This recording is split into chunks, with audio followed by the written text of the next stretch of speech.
Hey y'all, would you like another reason not to have children? Then stay tuned, because today's video is just for you. For those that already have kids, maybe still watch as a reason to practice good parenting, just saying.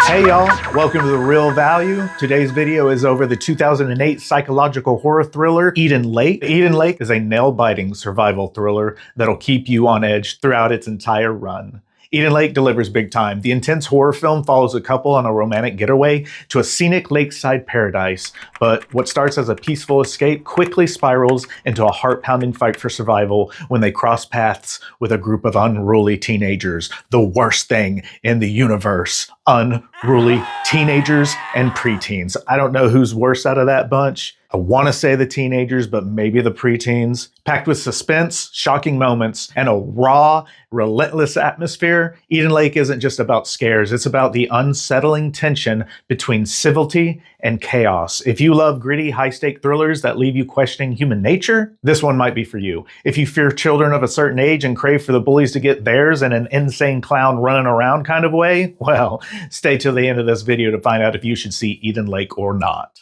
Eden Lake stars Michael Fassbender and Kelly Riley. This British horror film is directed by James Watkins, who also directed the films Gone in 2007, The Woman in Black in 2012, and Speak No Evil, the 2024 version. And if you follow the channel, you know I'm not a fan of that one, just because the 2022 version was so much better. So it was interesting to find that out. I didn't know watching this actually, which makes sense why GIS 1188 recommended it. Eden Lake had a budget of $2 million and a box office of around $4 million. It has a 78% on Rotten Tomatoes tomato meter and a 65% on their popcorn meter. Metacritic's Metascore holds it at a 65, with their user score holding it at a 6.4. What's the real value of the film? The real value of the film is you gotta wait till the end of the video to find that out. Duh, come on, man, come on. But use the chapters below if you want to skip around.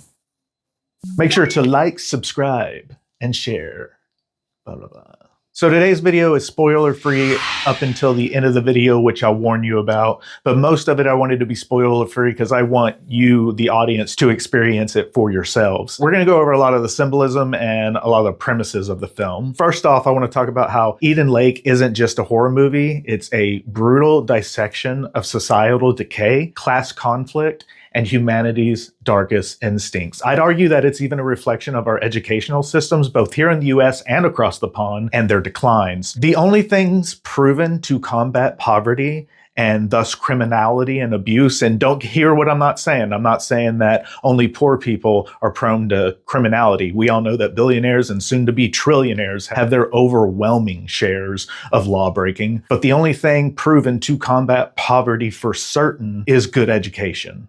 If you get a good education, it increases your likelihood of escaping poverty something like 30-fold, period, full stop. So those are some of the themes that the movie, I think, deals with. But on the surface, Eden Lake is about a romantic getaway that goes horrifically wrong. Beneath the blood and screams lies a cautionary tale about survival, morality, and the chilling banality of evil. Let's dive into the film's symbolic layers and explore how it transforms an idyllic lakeside retreat into a nightmare. The opening scenes of Eden Lake present us with a postcard perfect landscape. The serene beauty of the lake is almost too good to be true, and that's the point. Nature here symbolizes innocence and purity, a stark contrast to the violence and corruption that will soon unfold. Jenny and Steve, the couple at the center of the story, embody urban ideals, educated, polite, and optimistic. Their love for each other and their trust in the world around them sets the stage for an inevitable clash with the wilderness and its inhabitants. When Jenny and Steve encounter the teenagers, the tensions begin to simmer. These kids aren't just rebellious, they represent a microcosm of societal breakdown. Brett, the gang leader, is particularly chilling because of both his age and complete lack of empathy. He's a product of neglect,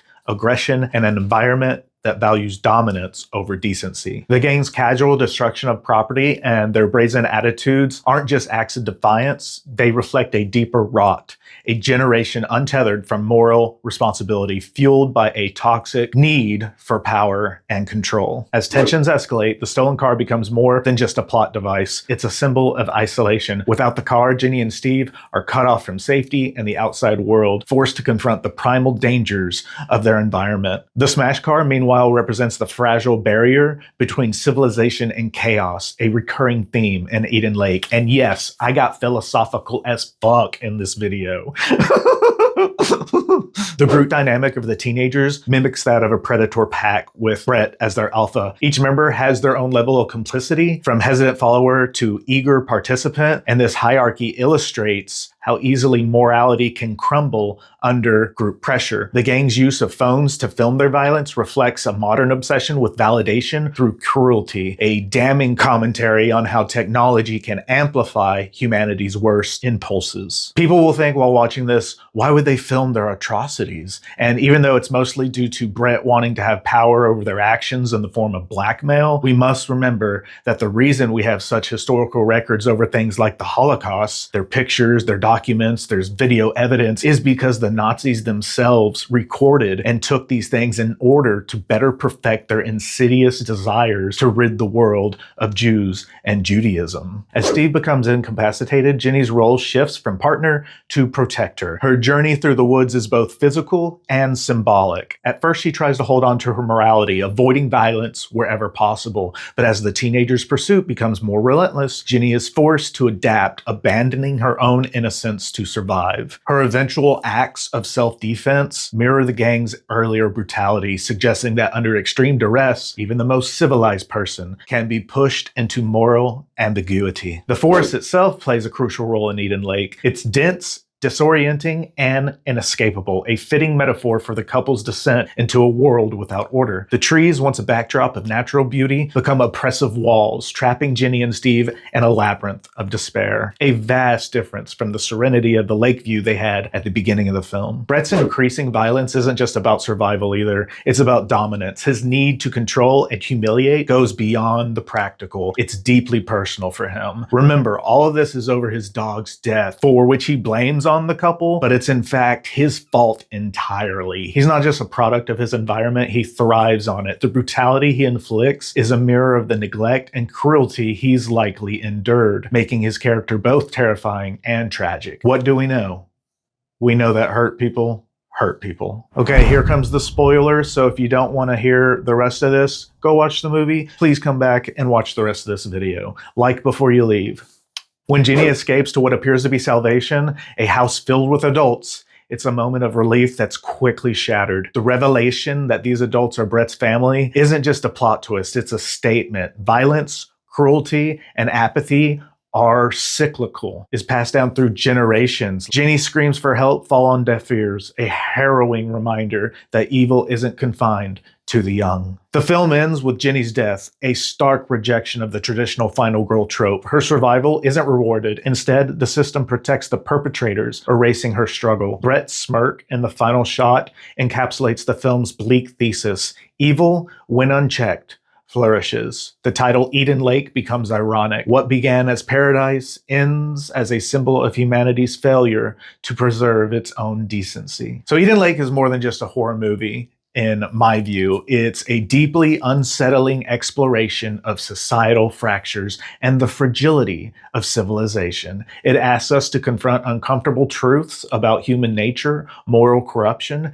and the environment that shapes us. In the end, the true horror isn't the violence, it's the realization that under the right circumstances, the nightmare could happen to anyone, anywhere. So even more remarkable to me is that this film is from 2008. That's the year that President Obama was elected. And in my humble opinion, no matter which side of the political spectrum you fall on, that moment was a defining one in the United States and world history that only gave way and led to the unfortunate polarization that our current state of affairs lie in. I'm not saying it was Obama's fault at all, by no means, but after he was elected, Republicans refused to work with him for the next 8 years. You also have the rise of the Tea Party shortly after his election. You have congressional stagnation for the next decade plus. Even until today, Congress cannot get along or work together. It has historically low approval ratings along with the Supreme Court. And of course, the rise of Donald Trump fed off all of this energy. And even though this was a British horror film, its dark message reflects what would come more and more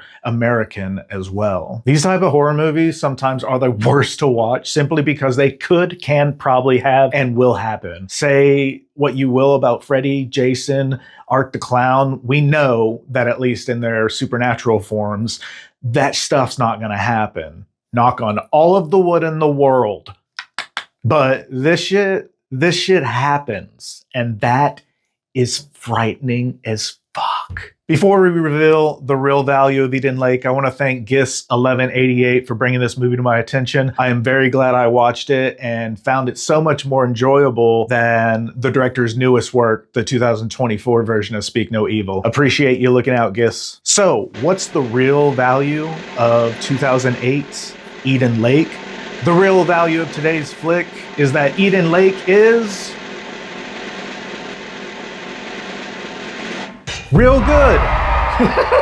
It's real good. I enjoyed it. You know, it had a couple scenes that were memorable. I could see myself watching again. But man, you got to also be in the right mood because it's devastating. It's devastating. On the Scaredy Cal scale, I give it a solid 3 Scaredy Cows for its realism, the nervousness you feel, and then of course that ending. Like the 2022 version of Speak No Evil, it definitely sticks with you for a few days. Corey, thanks for subscribing to my Patreon. Anyone else that enjoys my content and would like to help out, my Patreon starts at $1 a month. For $5, you get a shout out on the show. For $10 a month, you get to suggest movies for me to review, retell, break down, and the like. For $50 a month, well, I'm not exactly allowed to say what I'll do to you on YouTube, but no, joke, playing, just playing. But you definitely will get to suggest some stuff for $50 a month, 170,000%. All right, y'all, thank you for stopping by. This has been The Real Value. I'm Cal. See me next time, because I can't see you. Peace.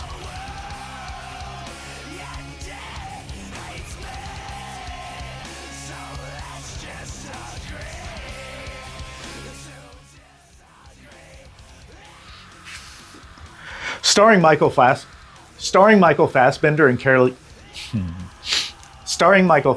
and Kelly Riley, this British horror film directed by James Watkins, who also directed the films The Woman in Black in 2012. Excuse me. Packed with suspense, shocking moments, and a their love for each other and their trust in the world around them sets the stage for an inevitable clash with the wilderness and its inhabitants. Whew. Tongue was on a roll on that one. Can be pushed into moral ambiguity. Can be pushed into moral ambiguity.